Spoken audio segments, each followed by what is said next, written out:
You can access the entire episode now on our website, forbiddenknowledge.news, Rokfin, Rumble, and all podcast platforms. I've noticed, not just in myself and my friends and loved ones, that there have been spiritual and physical attacks on people in different ways, and it's manifesting in different ways, whether it is some sort of spiritual attachments that people have, or just the awareness that people have been lied to and under this slave system is causing a lot of detriment, and it's causing people to question a lot of things. And there is a major paradigm shift, and because of that, it shakes people up, and they have to go through what is seemingly a dark night of the soul before they can even start thinking positively about everything. And because there's so many people just waking up right now, they're going through this darkness. They're going through this questioning of everything that I went through whenever I first started waking up years ago. And I think we all have to go through this before we can even reach a positive state of mind. But what I think is occurring is the dark side knows that this is happening, and they're using the confusion and the depression and the unsureness that people have as a weapon against them right now. And it's very concerning, but I'm very positive that we can push through this, and I think people are coming to this awakening stage because they know they have to heal themselves, because there is a battle coming, a spiritual battle that has been waging but is just coming to the surface for most people. And speaking of attacks, have you heard that the producer and director of Fall of the Cabal supposedly, quote unquote, committed suicide? Janet Osabard, I think her name was. Oh, yeah, I did, and it's very suspicious because she had written a letter and note that she was not suicidal, that right. She didn't want. So she obviously had been getting threats, and unfortunately, Janet Osabard's body was found last week, so it's confirmed she has passed, but very suspicious circumstances. And so that also can show you that they're getting very desperate. When they start to attack the messengers, then it's pretty much one of the last things they can do. That censorship is the last play of the fascists, and we're seeing that play out, as well as people's accounts being taken down. You and I both have had massive censorship. Our social media and video platforms, we don't have to name names, but I think everybody knows which ones they are. And this is a desperate move, because they had nothing to hide. If we're just conspiracy theorists, why would they even care? Right. But if they're coming down this hard on people like Janet Osbard, then it's a last desperate move. Yeah, and what do you think about what I was saying about the spiritual attack on people? They're taking advantage of people's weakened mental state, because I know when I first started finding out about this, I went through severe depression, I went through questioning of everything, sadness, relationships crumbled, so it was not an easy time in my life. And for people that are just now waking up, which there's thousands and millions of people that are recently coming to these conclusions, it's going to be a difficult period until they can get to a place where, say for example, we are now, where we're not in this dark place anymore. We have lifted ourselves out, we've healed ourselves, and we're trying to start to put the energy out to heal the rest of the world. But most people can't do that until they face their own demons, and I think there's an attack on those people, especially right now, to try and prevent them from completely waking up. Do you see that at all? Oh, absolutely, Chris. You're spot on with that observation. And it is an energetic war. It's kind of like the person who just has an awakening.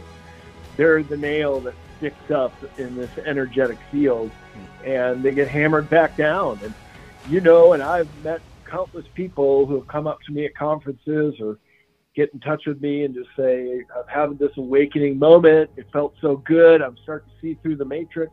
But then, boom, I get energetically attacked in my dreams, with my health and so many other things. So that's the other level that this is at, because the stakes are so very high against having the human race wake up. Because once we do, it's really game over for them. We have the numbers, and once we have the knowledge, then why would we go along with anything that they propose anymore?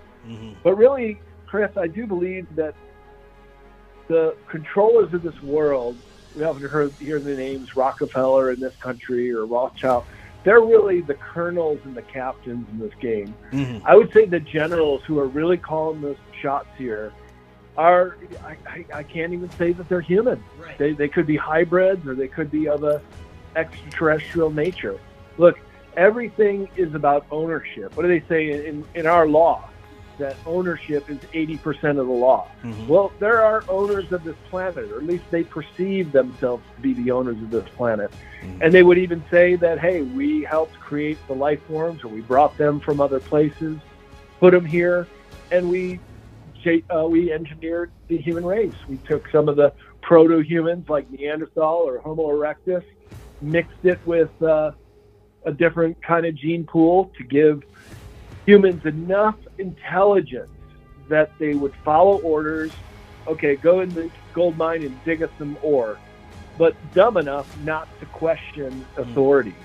And I always find it interesting how we still use the word Lord in so many different ways. Our God, Father, Lord above, or our landlord, and the lords that own the land. Yeah. Well, that's them. That is the controlling element. And that's really what this fight is all about, is shaking the yoke of this oppression.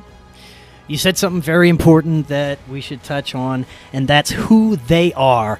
And you hit it right on the head, that these people that we know their names, Bill Gates, Klaus Schwab, all the elites and globalists that are seemingly putting forward these agendas, are not the ones that are in control of the bigger picture. And I've been speaking with this a lot about people, that everything is so compartmentalized with these agendas, with the unfolding of everything, that the right hand will never know what the left hand is doing. And these people, they just have their direct orders.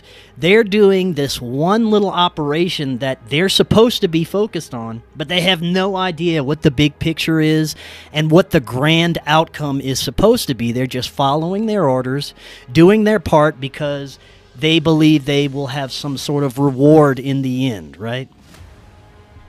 Well, that's it, Chris. And I call them cutouts, these humans that are going along with this plan in my book, Beyond Esoteric, where I get into the controlled structure in great detail. But I think what we also need to keep in mind is we don't even know who they are. That's the greatest trick the devil ever played, is first to make us believe he doesn't exist, but then use these cutouts so we blame it on them. You could follow the money. That's the old saying in journalism. If you can't make sense of the story, just follow the money. And the Swiss did a study, and I profile this in my book, Future Esoteric, that they were able to follow the ownership of the biggest corporations of the world. And it just comes down to 146 individuals, many of whom don't even have a name, that they hide behind a corporate shell. And they're the real owners of this planet. And that's what I mean. We really got to get to the meat of the matter here and call out these supposed owners, because they're the ones doing all this stuff. And they're the ones behind this anti-human depopulation agenda.